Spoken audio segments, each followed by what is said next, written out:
지난주일 우리는 창립 47주년 기념일을 보내고 나서 그 다음 주일에 세례 예식을 거행하였습니다. 세례 예식을 거행하면서 우리는 기독교 세례가 어디에서부터 유래하였는지에 대해서 말씀을 통해 배울 시간을 가졌습니다. 기독교 세례의 시작점에 세례 요한의 세례, 물 세례가 있음을 보았습니다. 그리고 이 물 세례는 회개의 의미가 담겨 있음을 우리가 살펴보았습니다. 세례 요한은 임박한 종말을 준비하는 자세로 회개를 촉구하였고, 그리고 그 회개의 표지가 바로 물 세례였습니다. 회개한 그리스도인은 어떻게 살아야 하는가, 세례받은 자로서 그리스도인은 어떻게 살아야 하는가라고 하는 그 물음에 대하여 사람들이 물었던, 그러면 우리가 무엇을 하리까? 라고 하는 질문에 대한 세례 요한의 대답은, 옷 2벌 있는 자는 옷 없는 자에게 나눠줄 것이요, 먹을 것이 있는 자도 그렇게 할 것이니이다 라는 말씀이었고, 또 세리를 향하여서는 부가든 것 외에는 거두지 말라라는 말씀이었고, 또 군인들에게는 사람에게서 강탈하지 말며 받는 급료를 족한 줄로 알라라는 말씀이었습니다. 우리는 지난 주일 이 말씀을 통해서 세례받은 사람이 어떤 자세로 살아가야 하는가, 회개의 세례는 어떤 것인가에 대해서 함께 깊이 생각해 보았습니다. 세례받은 사람은 회개한 사람이며, 회개한다는 것은 우리가 지금까지 보았던 관계를 다시 뒤집어서 우리의 관계를 다시 다르게 보는 것이며, 공감의 능력을 가지고 대상을 바라보는 것이며, 나에 있는 그 자리에서, 그 자리가 세리의 자리이든지 군인의 자리이든지 상관없이 그 자리에서 정의가 흘러나오도록 하는 것이다 라는 사실을 함께 살펴보았습니다. 처음 들으시는 것처럼 전혀 반응이 없으셔서 제가 지난 주일에 설교를 그 말 했는지 저도 좀 의문이 들기도 합니다. 지난 주일 우리는 물 세례에 대해서 살펴보았습니다. 그런데 오늘은 그 다음 단계인 성령 세례에 대해서 함께 살펴보려고 합니다. 많은 분들이 성령 세례라고 말하면 우선적으로 방언을 떠올립니다. 그리고 불의 혀같이 갈라지는 아주 극적인 장면을 상상합니다. 아마도 사도행전 2장의 장면이 우리에게 주는 강한 이미지 때문일 것입니다. 하지만 성령의 세례는 어떤 그런 떠들썩하거나 또 정신없이 보이는 그런 황홀한 집회에서만 받을 수 있는 것은 결코 아닙니다.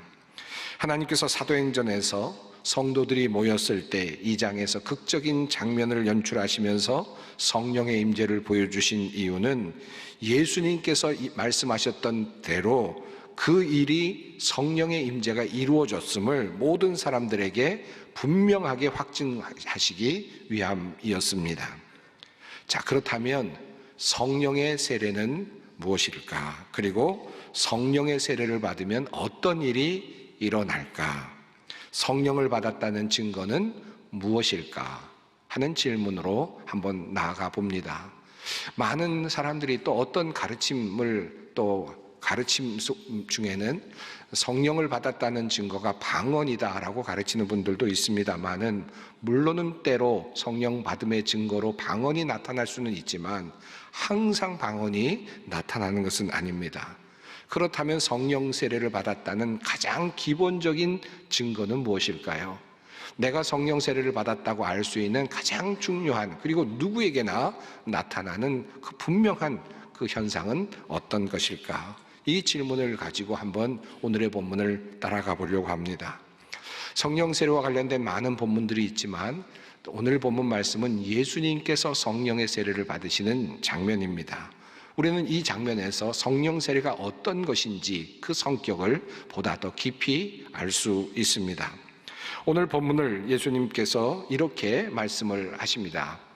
백성이 다 세례를 받을새 예수도 세례를 받으시고 기도하실 때에 하늘이 열리며 성령이 비둘기 같은 형체로 그 위에 강림하시더니 하늘로부터 소리가 나기를 너는 내 사랑하는 아들이라 내가 너를 기뻐하노라 하시니라. 짧은 두 구절의 말씀으로 되어 있는데 이 모든 내용이 예수님께서 물 세례를 받으시고 그리고 성령으로 세례를 받으신 모든 내용을 함축하여 전하고 있습니다. 우선 예수님께서 물로 세례를 받으셨습니다. 그 내용을 설명하면서 첫째로 백성이 다 세례를 받을새 예수도 세례를 받으시고 라는 문장으로 시작이 되는 것을 볼 수 있습니다. 모든 사람들이 세례 요한의 세례를 받고 있었습니다. 즉 물 세례를 받고 있었습니다. 그때에 예수님도 똑같이 다른 사람들과 섞여서 함께 요단강에서 물 세례를 받으셨다라고 하는 그런 내용입니다. 예수님은 죄가 없으신 분이시지만 인간과 똑같은 자리에서 인간의 죄를 짊어지시는 분으로서 인간이 받는 회개 세례의 자리에 서셨다라고 말할 수 있겠습니다. 그리고 예수님께서 이렇게 인간과 함께 인간을 대신해서 인간의 모든 죄를 짊어지고 회개의 세례를 받으시고 그리고 이제 그 다음에 하늘이 열리고 성령이 비둘기 같은 형태로 강림하셨다라고 성경은 증언합니다. 그리고 성령이 비둘기같이 임하는 모습과 더불어서 하늘로부터 소리가 들려왔다는 것입니다. 너는 내 사랑하는 아들이라 내가 너를 기뻐하노라. 성령 세례의 자리에서 들려진 소리는 예수님께서 들으셨던 소리는 바로 너는 내 사랑하는 아들이다. 내가 너를 기뻐한다. 라고 하는 하나님의 음성이었습니다. 이 사건이 성령 세례가 무엇인지를 우리에게 분명하게 보여줍니다. 성령 세례는 하나님께서 나를 사랑하시고 나를 기뻐하신다라는 그 말씀, 하나님의 고백을 듣는 순간이며 그것을 깨달아 알게 되는 자리, 현장이라 말할 수 있습니다. 그냥 소리가 아니고요. 그냥 말씀에서 읽을 수 있는 그런 어떤 정보가 아니고 그냥 어떤 말씀의 한 구절이 아닙니다. 분명한 하나님의 말씀, 하나님의 음성으로 나의 영혼을 꿰뚫고 들어오는 그 음성을 듣는 것입니다. 나의 영혼을 파고 들어오는 그 소리를 경험하는 것입니다. 그리고 그 음성이 나를 깨우는 겁니다. 나의 모든 전 존재를, 실존을 들어 깨우는 그런 순간입니다. 내가 너를 사랑한다. 그 음성을 듣는 자리. 하나님께서 손수 우리에게, 우리의 귀에, 우리의 마음에 속삭여 주시는 그 음성을 듣는 순간입니다. 내가 너를 사랑한다. 내가 너를 기뻐한다.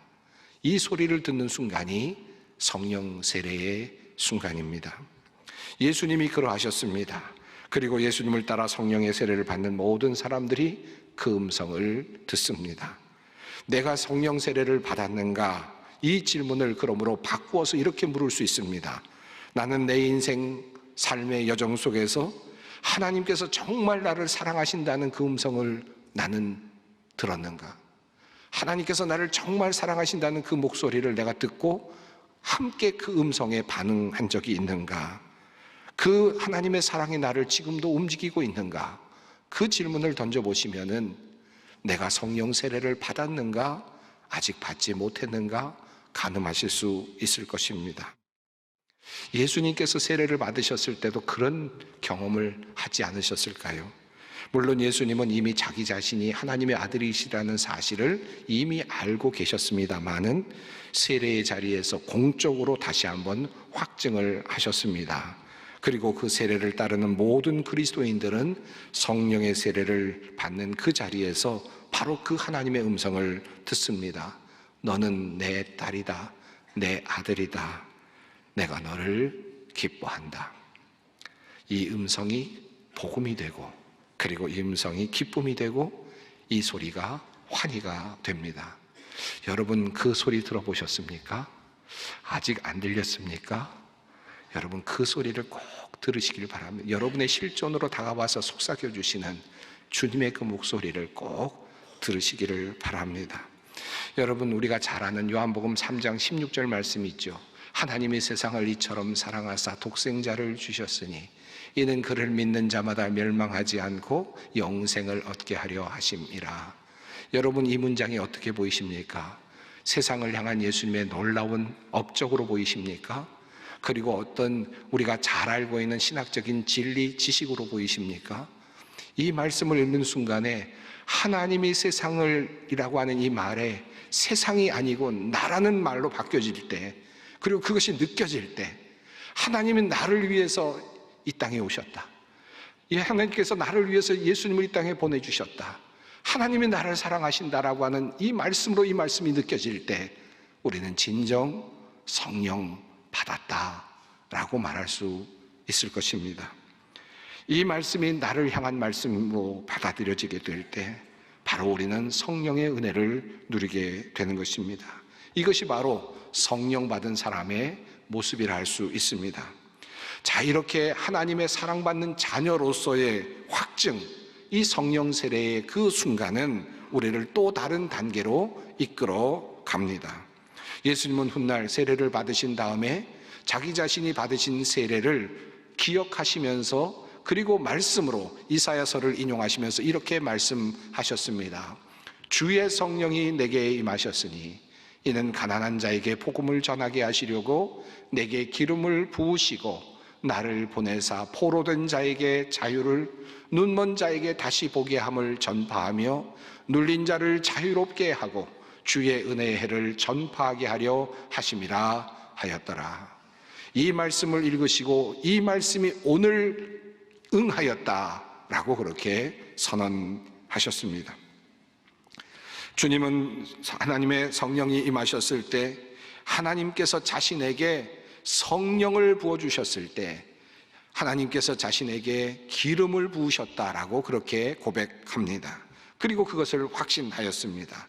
기름을 붓는다라는 말은 공적인 임무를 부여한다라는 뜻이죠. 구약에서 보면 왕에게, 그리고 선지자에게, 그리고 제사장에게 기름을 부었습니다. 그런데 이제 기름이 부어지지는 않지만, 보이는 기름은 아니지만 성령의 임재는 기름 부으심이었다라는 사실을 지금 예수님은 말씀하고 있는 것입니다. 이제 하나님의 일을 하라고 하시는 공적인 부르심이었습니다. 그리고 예수님은 성령 세례를 받으신 후에 공적인 생애를 시작하셨습니다. 제일 먼저 귀신 들린 사람을 찾으셔서 그에게서 귀신을 쫓아내어 주셨고, 병든 자를 고쳐주셨고, 죽은 자를 살리셨고, 그리고 배고픈 자에게 먹을 것을 주셨고, 절망한 자에게 소망을 주셨습니다. 이러한 공적인 삶으로의 초청, 부르심이 바로 성령의 세례였습니다. 이사야는 일찍이 이러한 성령과 그리고 사역의 관계를 이렇게 이미 노래하였습니다. 내가 붙드는 나의 종, 내 마음에 기뻐하는 자, 곧 내가 택한 사람을 보라. 내가 나의 영을 그에게 주었은즉 그가 이방에 정의를 베풀리라. 하나님의 영이 임재하시면 하나님의 일을 하게 되어 있습니다. 하나님의 뜻을 전하게 되어 있습니다. 하나님께서 원하시는 삶을 살아가게 되어 있습니다. 그러므로 하나님의 영의 임재는 공적인 하나님의 사역으로의 초청이기도 합니다. 구약에서 이렇게 정의를 세우리라, 베풀리라 라고 말씀하셨던 이 성령의 역사는 사도행전 1장 8절에서 예수님이 하시는 말씀에서 또 다른 모습으로 나타납니다. 오직 성령이 너희에게 임하시면 너희가 권능을 받고 예루살렘과 온 유대와 사마리아와 땅끝까지 이르러 내 증인이 되리라 하시니라. 예수님께서는 마지막에 하늘로 올라가시기 전에 성령이 너희에게 임하시면 너희가 모두 내 증인이 될 것이다 라고 그렇게 말씀하셨습니다. 무언가 바뀐 것입니까? 성령이 임하시면 왜 예수님께서는 이제 모든 제자들이 내 증인이 될 것이라고 말씀을 하시는 것입니까? 성령을 받은 사람은 하나님께서 나를 사랑하신다라고 하는 그 복받치는 그 감정을 선물로 받는 것입니다. 그 놀라운 은혜를 선물로 받는 것입니다. 내가 너를 기뻐하노라라고 하는 하나님의 음성을 듣는 것이죠. 그리고 그 하나님의 그 놀라운 음성을 듣고 받으면서 이제 하나님의 기름 부으심을 받습니다. 이제 공적인 일로, 그리고 예수님의 증인으로 나가라는 명령을 받습니다. 예수님의 증인이 된다는 말은 무슨 뜻입니까? 그냥 예수 믿으세요라고 전하는 것이 아니죠. 그냥 예수가 어떤 분인지 설명하거나 나열하는 것이 아닐 것입니다.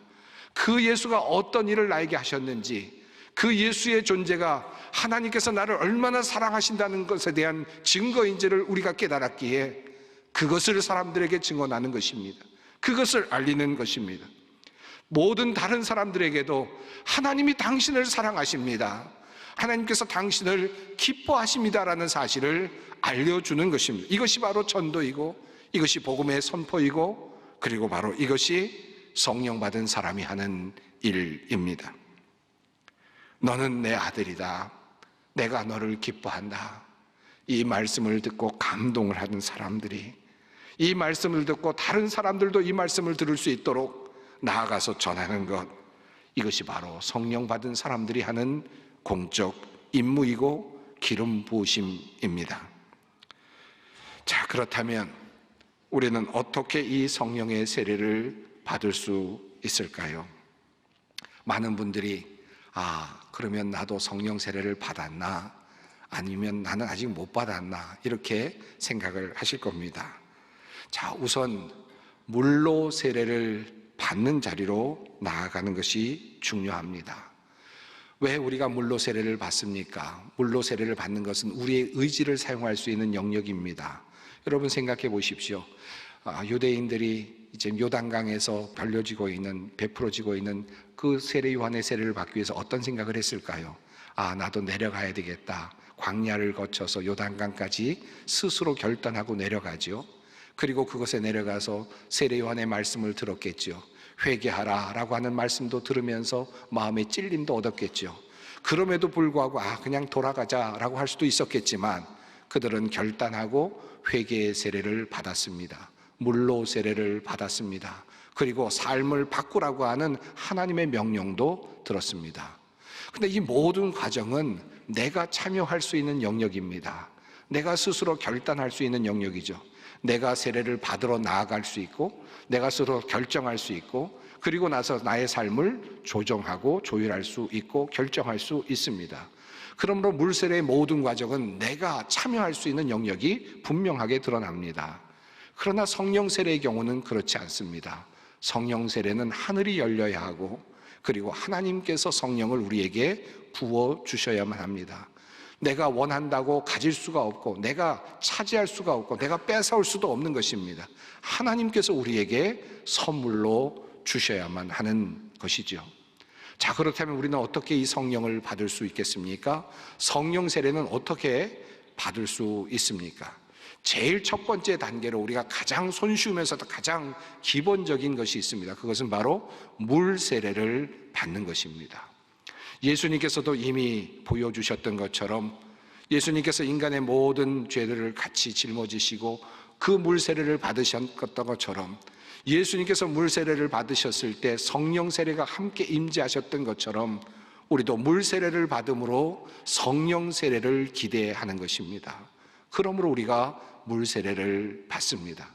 물 세례 그 자체만으로 모든 것이 다 완성되는 것은 아니지만 우리가 물 세례를 우리의 결단으로 받으며 세례의 자리로 나아가는 몸짓은 내가 하나님께서 주시는 성령 세례를 받기를 원합니다라고 하는 강렬한 그러한 간구이고, 그리고 우리의 몸짓이라 할 수 있습니다.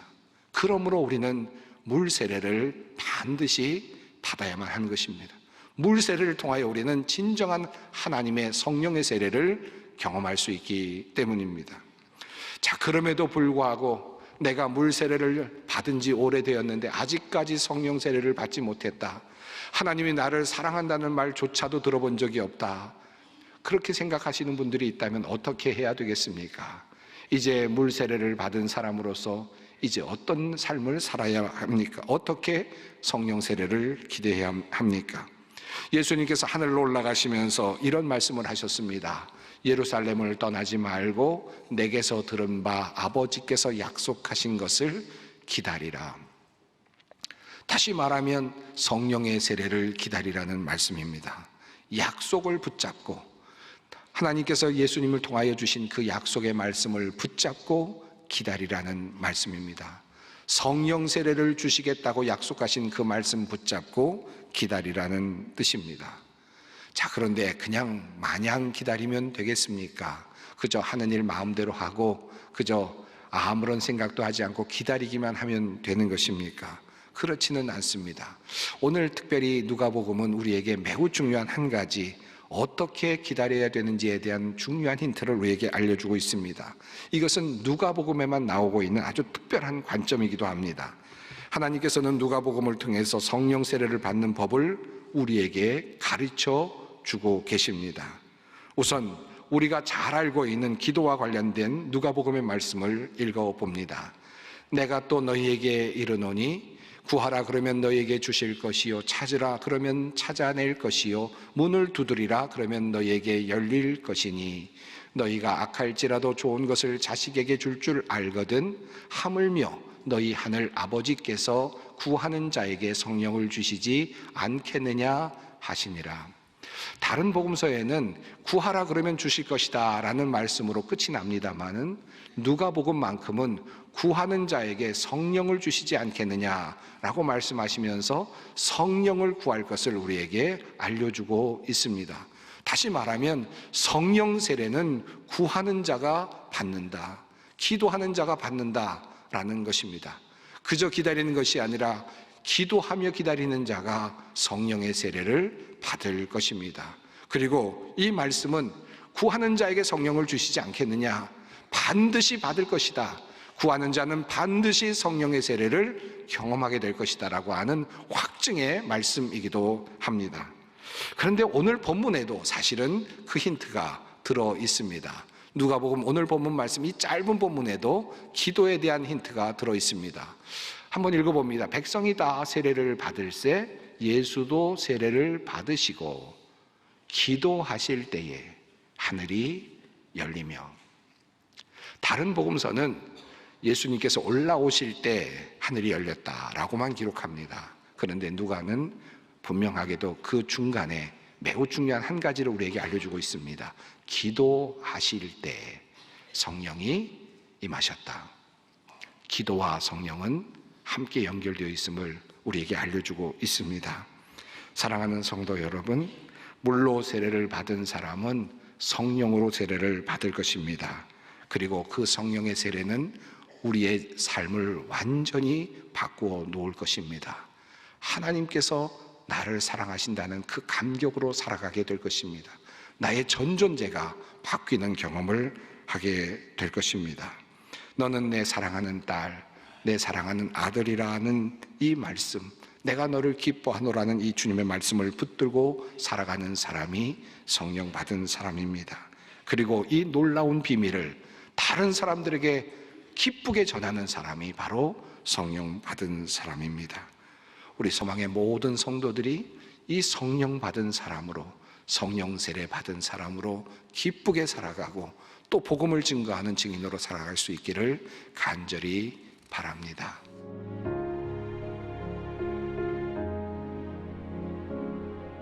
지금은 선교 헌금 시간입니다.